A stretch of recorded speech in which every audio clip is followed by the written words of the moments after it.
There is a moment that every one of us as parents has faced. A scream rings out, piercing the silence, usually following a refusal. In that split second, you feel an invisible pressure weighing on your chest. It might be the embarrassment of being in a crowd, the exhaustion after a long day, or simply the instinct to end the tension immediately. And so, sometimes, we give in.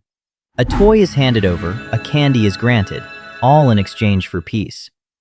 But behind that brief moment of quiet, a silent process is unfolding within the child's brain. This isn't a battle of wins and losses, nor is it spoiled behavior. It is a sophisticated, learning process. That scream, in reality, is a signal the child sends into the world to measure the environment's response. Welcome back to the journey of decoding the mind. Today, we will look through the scream, not as an act of defiance, but as an optimization problem that the child's brain is working hard to solve. Why do children choose to scream? The answer lies in a classic principle of behavioral psychology: operant conditioning and the mechanism of positive reinforcement. Imagine the child's brain as a newly discovered territory. Every action the child takes is a step toward finding a path. When a child screams and receives what they want, the brain immediately records a footprint. This action yields a result. In the child's world, the reward, whether an object or attention, is a powerful catalyst. Every time a concession occurs, a neural pathway is reinforced.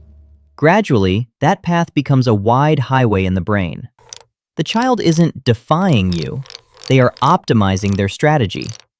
If a method produces the highest reward at the lowest cost, the brain, by survival instinct, will automatically select it next time. Over time, what began as a spontaneous emotional outburst can shift into strategic behavior. The child realizes that acoustic pressure carries enough weight to shake boundaries, especially when parents are at their most vulnerable. However, we must look deeper into the biological structure to truly empathize with the child. When a child falls into an intense state of screaming, it isn't always cold calculation. At this moment, the amygdala, the center for emotional processing and survival, is operating at a code red alert level. A wave of stress spreads through the nervous system, causing the rational brain, the prefrontal cortex, to be temporarily overshadowed. When the rational region is underperforming, the child truly loses the ability to self-regulate their words. Within that storm, there is a silent mechanism connecting you and the child: mirror neurons. The human nervous system has the ability to mirror the emotions of others. When a child screams, the mirror neurons in you catch that frequency of stress, causing you to feel anxiety or anger. Conversely, if you react with stress, you unintentionally amplify the storm within the child. The two nervous systems are now like two speakers placed facing each other, creating a feedback loop of resonance and tension. A child's scream, therefore, is sometimes a reflection of an environment where acoustic pressure is the only way to be heard.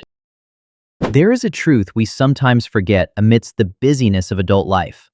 We were once children ourselves. Every parent carries a past child within them. You know exactly what it feels like to crave something so deeply it cannot be put into words. You know the feeling of a world that is too vast while you are so small, forced to use your maximum volume just to be seen. No one understands the child better than you do, because you have walked through the very emotions they are experiencing. The disappointments, the longings, the attempts to find control. These are all old puzzle pieces in your own memory. This understanding is the key. Instead of viewing a scream as an insult to your authority, see it as a reminder of a developmental stage where a child is learning to negotiate with the world. When you stabilize your own emotions, you no longer fall into a verbal war. You stand there, not as an opponent, but as a silent anchor where the child can learn to lower their volume and seek cooperation through respect. Holding a boundary against a scream is not an act of punishment. It is an act of love with a long-term vision. When you calmly say no and maintain it despite the acoustic pressure, you are helping the child's brain perform a process of extinction. You are teaching the nervous system a new rule. Screaming no longer produces results. Initially, the screaming behavior may intensify, a psychological phenomenon called an extinction burst. The child will try harder because the old strategy has never failed before. But if you are patient and gentle enough, the child's brain will begin the process of pruning old trails and building new paths, where communication, patience, and cooperation bring more sustainable rewards. This journey doesn't require rigid commands. It requires consistency. You aren't teaching the child to comply out of fear. You are teaching them how to navigate their instinct for discovery in the most civilized way possible. Ultimately, a child's screaming is just a phase, a rough draft in the book of their growth. It doesn't define who the child is, nor does it define what kind of parent you are. It is simply a signal waiting to be decoded. Do not try to win a war of sound with a child. Win with the power of composure and understanding. When you empathize more than anyone else because you have been there, that empathy becomes the light that guides the child out of their own storm.